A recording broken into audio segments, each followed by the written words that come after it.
Hello everyone, welcome back to our Sage Builders. So we are now finished out here with this project.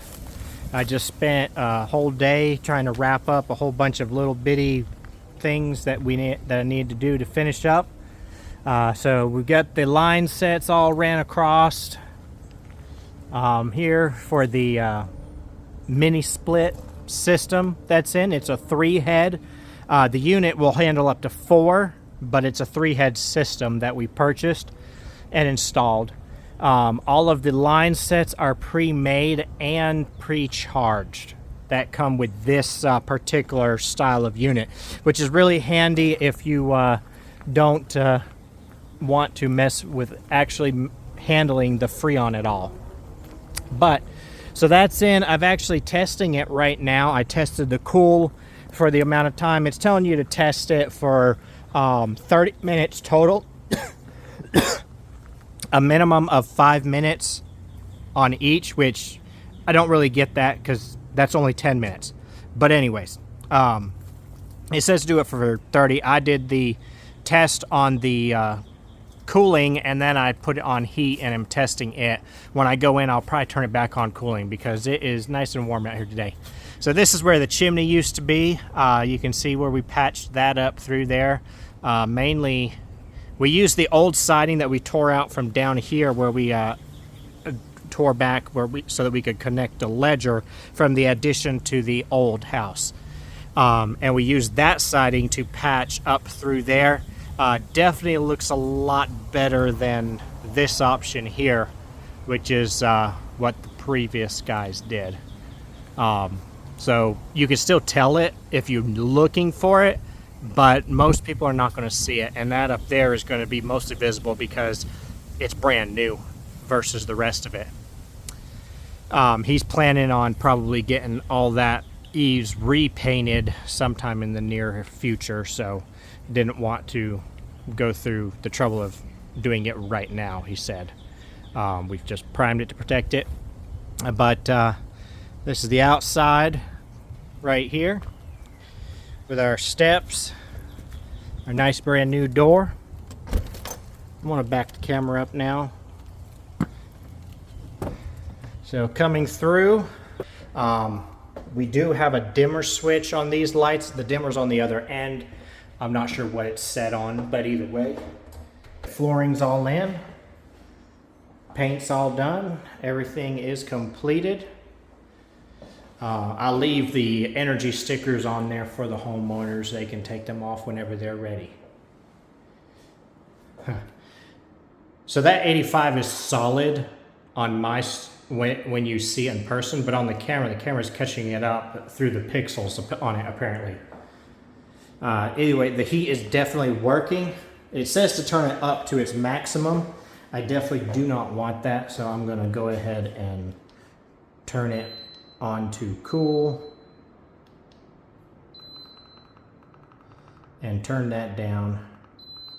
I don't know what they're going to want it on, so I'm just going to set it on 70.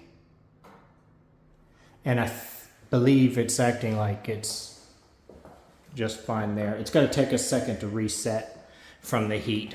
So anyways, bathroom here. I'll go ahead and turn on the light. This light that he got was at the store at a huge discount. The reason being is because it was missing a globe. So he's going to find 3 globes and put those on later. 3 that match each other. So that's why it's missing a globe, and we only put 1 bulb in it because it's going to have to be taken apart anyways. Sink's in and working.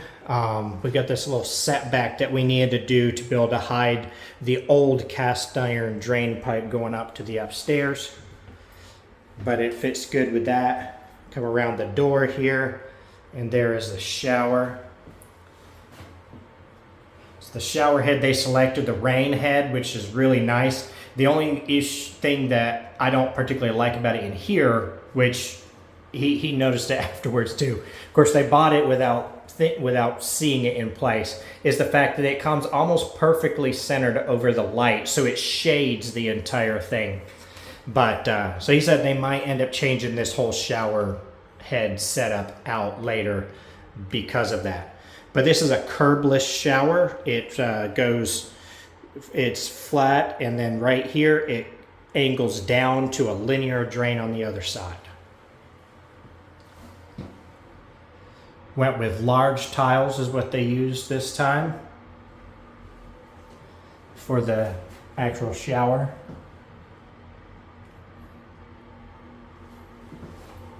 Again, tried to make sure that fixtures are centered when we put those in.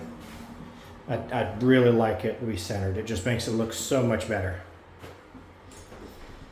But yeah, little nook here. So if you happen to be handicapped, there's plenty of room to come in here with the door. If you're fully handicapped with a wheelchair, you would need that door to swing out, but he really didn't want it to. This is a single bathroom in a master bedroom suite. So if you need to, you can just leave the door open to use a wheelchair.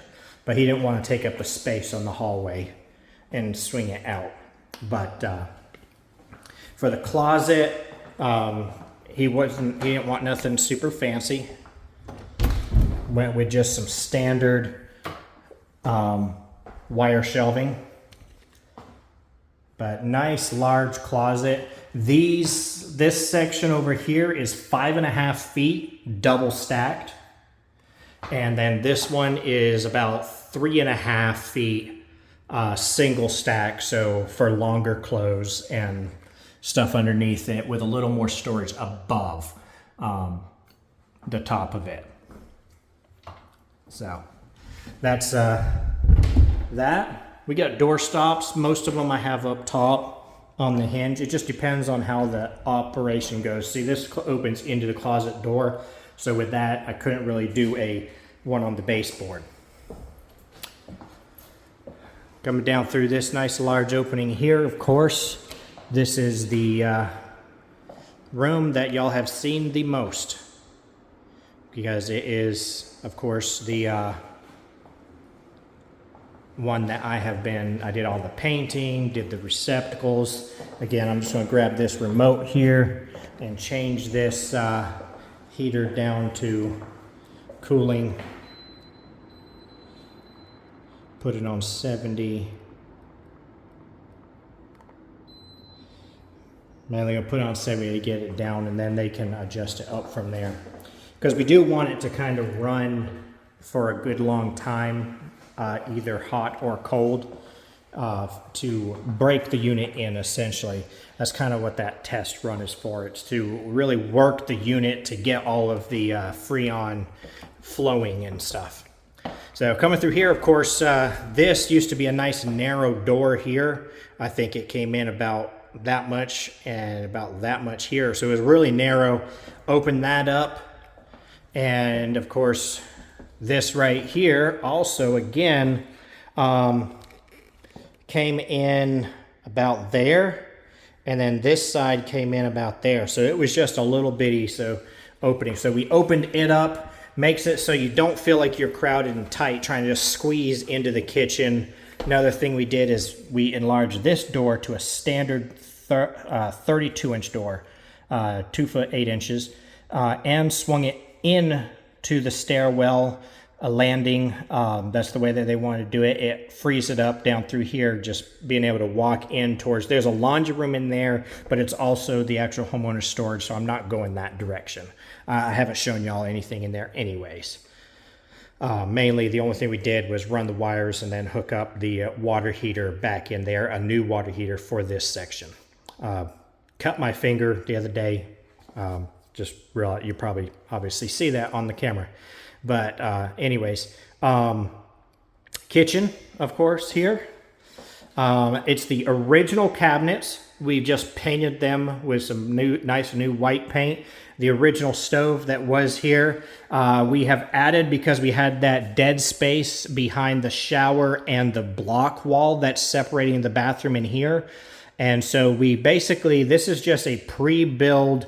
It's actually not pre-built. It comes in a box and then you build it. But this is one of those little buildable shelves you can just buy cheap from Home Depot, Lowe's, and then usually it'll go on the surface like these cabinets, but he wanted it sunk in, so we sunk it in the wall because, again, we have that big cavity. So made it look like a nice little sunk-in pantry there. So it doesn't take up wall space. There still opens this walkway through here, nice and neat. But kitchen completely finished.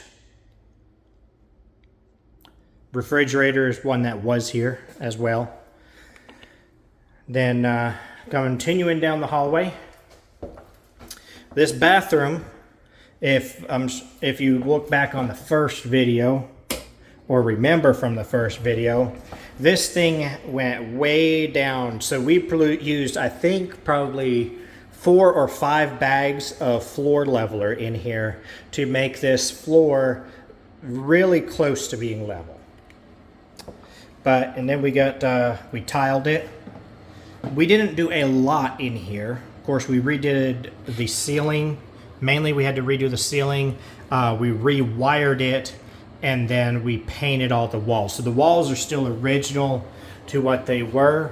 The ceiling is new. Basically, this whole boxing is all new sheetrock. But yeah, this is pretty much the way it was. The main difference is nice new fresh paint to make it look all pretty, and new tile with a level floor that you can walk on nice and even, with the toilet being set nice with that. Then we go into what we're calling an office. It could be a second bedroom, but there is no closet in here. You could easily do some some like exposed closeting on either side of this, what is a chimney that goes all the way up through the roof and services a little heater up on the top floor. So it couldn't come out, and then again, like I say, you can use that for like some closeting, or what he's probably gonna do is use it, put some desk back in there. But again, looks a whole lot different than it used to.